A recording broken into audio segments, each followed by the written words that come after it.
Sigurado akong balita nyo na ito. Dito sa Pilipinas, makikita ang ilan sa pinakamagagaling na vloggers sa buong mundo.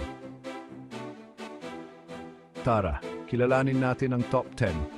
Simulan natin kina Ranz Kyle at Niana Guerrero, ang magkapatid na sumasayaw patungo sa puso ng lahat. Ang gaganda ng galaw nila, siguradong mapapalakpak pati ang lola mo. Sunod naman, ang beauty guru na ubod ng galing at nakakatuwa, si Bretman Rock. Magaling mag-makeup at nakakatawa pa, talagang mahusay. At syempre, hindi mawala si Kong TV ang hari ng comedy skits. Tiyak na mapapahagalpak ka sa mga kalokohan niya. At hindi natin pwedeng kalimutan si Alex Gonzaga. Ang kanyang lifestyle vlogs at nakakatuwang personalidad ang dahilan kung bakit paborito siya ng marami. At syempre, ang galing niya mag-prank. At pasilip pa lang yan.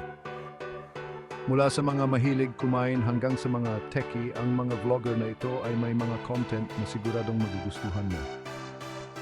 Kaya, pindutin na ang like button at mag-subscribe dahil mas umiinit pa sa sikat ng araw ang vlogging scene sa Pilipinas.